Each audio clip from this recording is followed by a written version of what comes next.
রাধে রাধে রাধে রাধে সবাই, আশা করি ভালো আছো। আমরাও ভালো আছি। তো সকালবেলায় আজকে মেয়েকে একটা হেলথ ড্রিঙ্ক বানিয়ে দিলাম চটপট করে। ও যদিও খেতে চায় না, তবুও আমি জোর করে খাওয়াই, যে ওর পক্ষে ভালো। আর আমার জন্য একটা স্পেশাল হেলথ ড্রিঙ্ক বানিয়ে নিয়েছিলাম। তো খেতে খেতে ভাবলাম আজকে ঝটপট খাওয়া দাওয়া সেরে বাড়ির কাজগুলো সেরে নিতে হবে, যেহেতু কালকে পুজো হবে। সরস্বতী পুজো তো প্রত্যেকের বাড়িতেই হচ্ছে। তো বাড়ির কাজকর্ম সেরে সবাই খাওয়া দাওয়া করে বাচ্চাদেরকে খাওয়া দাওয়া সেরে নিয়ে আমি আর বাবু ছেলে মেয়েকে নিয়ে বেরিয়ে পড়লাম বাজার করতে। তো আমাদের টুকটাক জিনিসপত্রগুলো আজকে কিনে নেব, সমস্ত কমপ্লিট করে নেবো বাজারে। যেতে যেতে দেখি গেট পড়ে রয়েছে আর ট্রেন যাচ্ছে, তো বেশিক্ষণ আমাদের ওয়েট করতে হয়নি। আমরা দেখলাম এত ভিড়, তো আমরা চলে গেলাম ডাইরেক্ট মার্কেটে। এটা হচ্ছে আমাদের মার্কেট।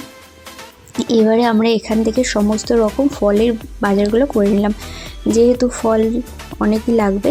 তো ফলগুলো নেওয়ার পরে এখানে চলে আসলাম পুজোর ছোট ছোট যে সামগ্রীগুলো লাগে, যেমন পলাশ ফুল, হলুদ, পেন বা কলম বলতে পারো, তারপরে আমের কুশি, এই সমস্তগুলো নিলাম।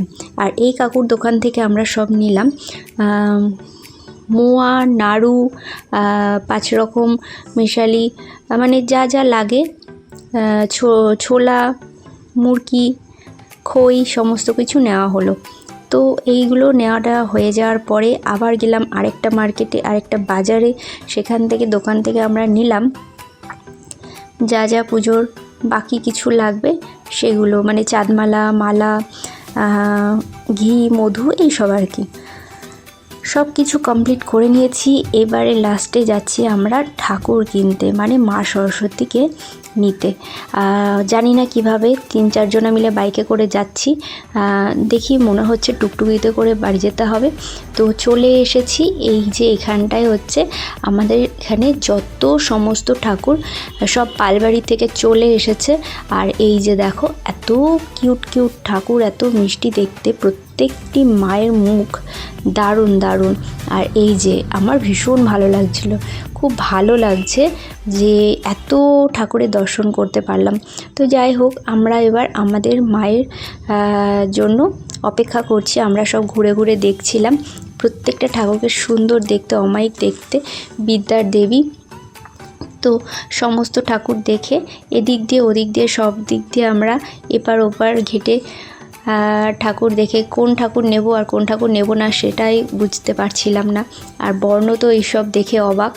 তো এবছর বর্ণকে হাতে খড়ি দেবো যেহেতু মনে করেছি, আর বেশি বড় ঠাকুরও নেব না।